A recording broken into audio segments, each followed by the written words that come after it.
जो घटना हुई निश्चित रूप से सिक्योरिटी लैब्स हुआ और इसमें हमारा इंटेलिजेंस और गृह मिनिस्ट्री पूर्ण रूप से मैं कहूंगा फेलियर है, क्योंकि हिंदू मुसलमान करके तो वो लोग इसे चला रहे जो पहलू खान और हमारे इन बच्चों को मारने वाले लोग थे।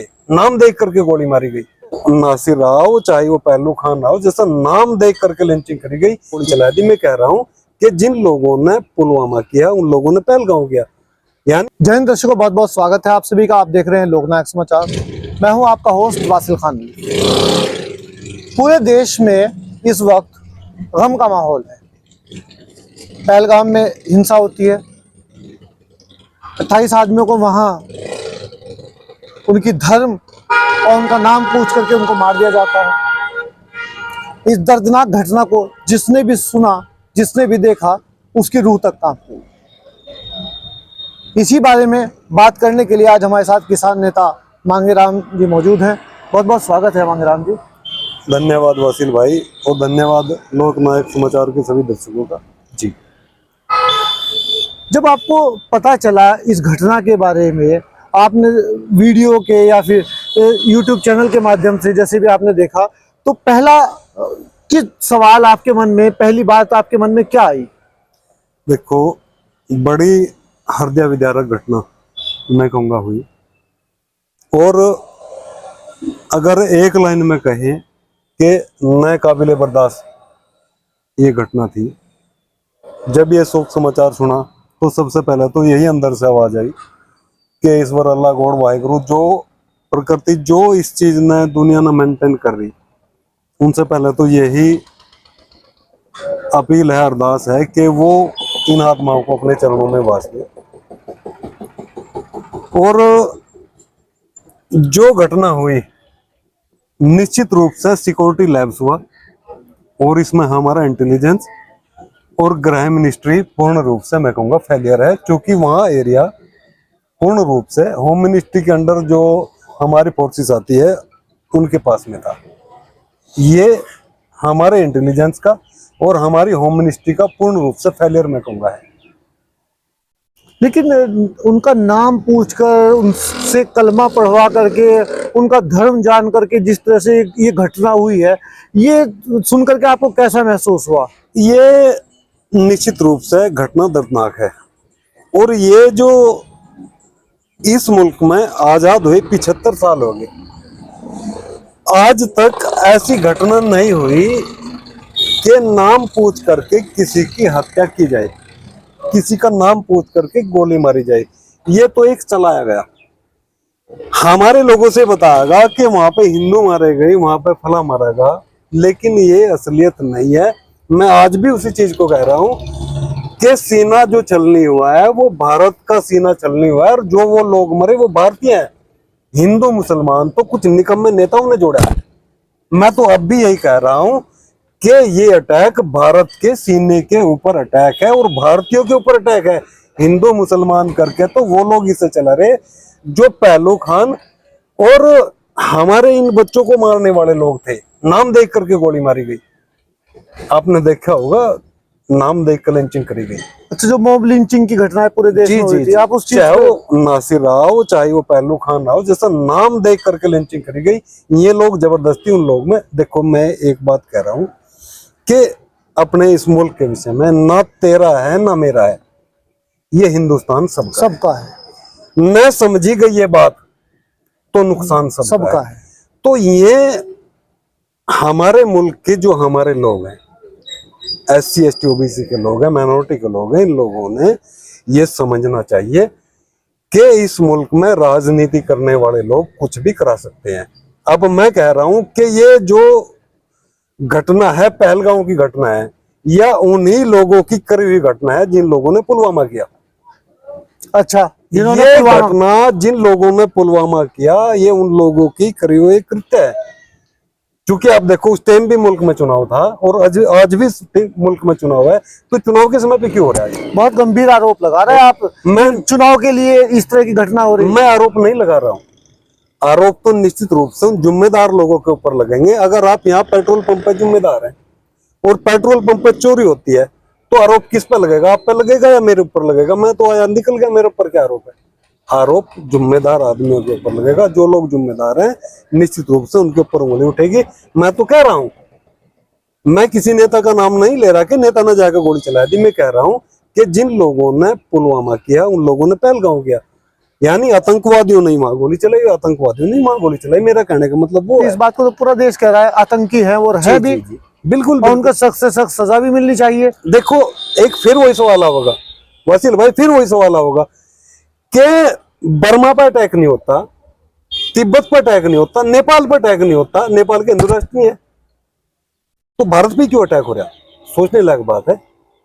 नेपाल में भी तो हिंदू हैं, लेकिन या तो वहां का इंटेलिजेंस मजबूत है या फिर वहां के जो सत्ता में लोग हैं मजबूत है।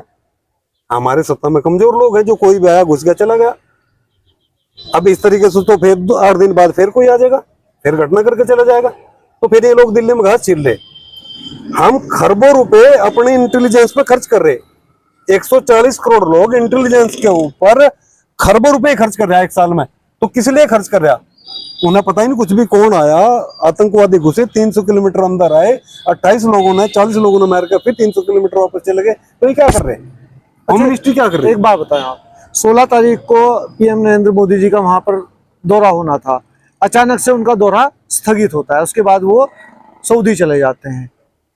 तो वहां से सिक्योरिटी लैप्स होने का तो मतलब ही नहीं है। जहां पहले पीएम साहब का दौरा होना हो वहां तो सिक्योरिटी चेकिंग पहले से हो चुकी होगी, सब अच्छी तरह से तैयारी होगी।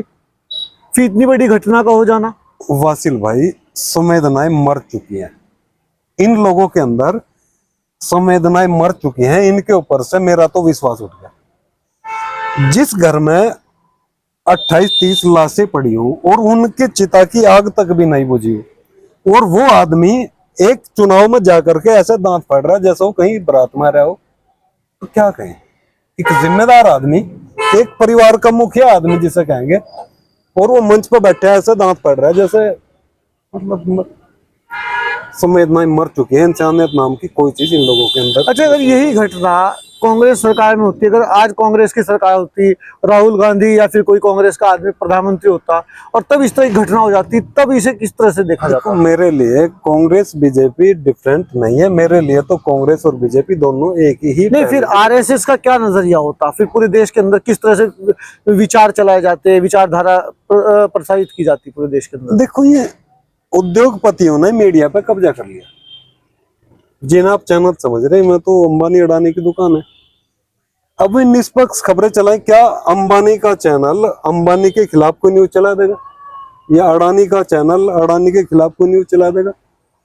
ये न्यूज चलाने वाले लोग नहीं है। जनता, हमारी जो जनता है उसे समझना चाहिए कि मीडिया पर इन लोगों का कब्जा हो गया, इन लोगों का हर सिस्टम पर कब्जा हो गया। इन्हें देखना चाहिए, अपने विवेक से काम लेना चाहिए कि SC OBC के जो हमारे लोग हैं उन लोगों ने समझना चाहिए कि मुल्क में चल क्या रहा है। ऐसे ही मुल्क में धर्म देख कर गोली मारी जा रही, वैसे ही बॉर्डर पर धर्म देख कर गोली मारने का अगर धंधा शुरू हो गया तो ये हमारे लिए बहुत भारी पड़ने वाला है आने वाली समय। आप दोनों चीजों को पैरेलल मान रहे, एक मान रहे हैं कि यहाँ भी धर्म देखकर गोली मारी जा रही है, वहां भी धर्म देखकर। ये पैरेलल है, ये तो दूर से दिखाई दे रहा, दूर से दिखाई दे रहा। कश्मीरी लोग कभी भी ऐसा नहीं चाहते कि यहाँ आके इस किस्म की घटना हो, क्योंकि उनका रोजगार पूर्ण रूप से पर्यटन से जुड़ा हुआ है। जब पर्यटन में बढ़ावा मिलेगा तो उनकी दुकानें चलेंगी। अगर पर्यटक वहां नहीं जाएंगे तो वो लोग क्या खाएंगे? एक पर्यटक अगर वहां जाएगा तो वो 20-30 हजार रुपए खर्च करके आता है, और उन 20-30 हजार रुपए में उन लोगों के परिवार चलते हैं। वो बट करके सब में पहुंचता है। जी जी जी। कोई घोड़े वाला है, कोई होटल वाला है, कोई रिक्शा वाला है, कोई मकान वाला है, कोई किराए वाला है, मतलब जैसे भी कैसे, कोई रेडी वाला है, कोई सब्जी बेच रहा है, कोई मूंगफली बेच रहा है, कोई वहां पे दूसरी चीज किश्ती चला रहा है। हाँ, मतलब उनका रोजगार पर्यटन से है। जब पर्यटक वहां पर नहीं जाएंगे तो वो लोग भूखे मर जाएंगे। वो लोग क्यों इस किस्म की घटना करेंगे भाई? इस घटना से तो उनका नुकसान है। इस घटना से तो पूरे मुल्क का नुकसान है, कश्मीरियत का भी नुकसान है। इस मुल्क से भारत की इज्जत भी तो पूरी दुनिया में किरकिरी हो रही ना। भारत की क्या वैल्यू रहेगी? अरे पासपोर्ट की हमारी वैल्यू जीरो हो ली, रुपए की वैल्यू वहां खत्म होती जा रही लगातार। जैसा जब मौजूदा प्रधानमंत्री, अच्छा, जिस तरह से उनको इस्लामिक आतंकवादी कहा जा रहा है, घटना के बाद जिन लोगों ने मदद की वो कौन लोग थे वहां? देखो, आतंकवादी का कोई मजहब नहीं होता। आतंकवादी इसलिए आया कि वो आया और अपनी घटना करके चला गया। अब मजहब तो उसका भी देखना चाहिए। अब गांधी जी की तो हत्या किसी मुसलमान ने नहीं करी थी, उसका क्या मजहब था नाथूराम गोडसे का? जिसे इंदिरा गांधी मारी उसका क्या मजहब था? जिसे राजीव गांधी की हत्या करी क्या वो आतंकवाद नहीं था? उनका क्या मजहब था भाई? आतंकवादी का मजहब नहीं होता है। अगर आप मजहब पे ही बात करेंगे तो सबसे बड़े आतंकवादी इस मुल्क में नहीं है, जो मैं कहना नहीं चाहता, सबसे बड़े आतंकवादी इस मुल्क के अंदर ही है। मैं तो अब भी कह रहा कि सिर्फ गद्दार सीमा से बाहर नहीं है, गद्दार सीमा के अंदर भी है। अच्छा, अगर अंदर वाले गद्दार खत्म हो जाए तो सीमा वाले आने बंद हो जाएंगे। नेपाल में क्यों नहीं घुसते? मैं बर्मा में क्यों नहीं घुसते? मैं तिब्बत में क्यों नहीं घुसते? मैं चाइना में क्यों नहीं घुसते? सऊदी अरब में क्यों नहीं घुसते? पाकिस्तान का बॉर्डर तो चारों तरफ है, मैं इंडिया में क्यों घुसा? बताइए मुझे। क्योंकि या तो हमारा इंटेलिजेंस कमजोर है या फिर गृह मिनिस्ट्री कमजोर लोगों के हाथ में है, जिस वजह से लगातार ये घटना ही हो रही है। मैं तो इस ओर इशारा कर रहा हूं। अच्छा, घटना हुई पहलगाम के अंदर, कश्मीर में घटना होती है, उसके बाद जगह जगह कश्मीरियों को मारा जाता है, उसके उसी धर्म के मानने वाले के मुसलमानों को मारा जाता है जगह जगह। ये हरियाणा में, पंजाब में जगह जगह की इस तरह की घटनाएं आ रही हैं, देखने में मिल रही। मध्य प्रदेश में भी इस तरह से हुआ है, हिमाचल प्रदेश में भी इस तरह से हुआ है। तो उसके बाद क्या नैरेटिव बनेगा फिर इंटरनेशनल? ये सब एक एजेंडे के तहत करा जा रहा है, इस मुल्क को बदनाम करने के लिए करा जा रहा है। अब इस मुल्क में सीरिया में कितना फर्क रहेगा? सीरिया भी तो इसलिए बदनाम था कि वहां अंदर खाने जो है आपस में लड़ाई चल रही थी, उस देश के जो सिटीजन थे आपस में लड़ रहे थे। अब इसमें क्या चल रहा? अभी इनके बस से, अगर आप पूर्व के स्टेटों की बात करेंगे, क्या क्या हाल है उधर के स्टेटों में? मणिपुर में क्या हाल है? आसाम में क्या हाल है?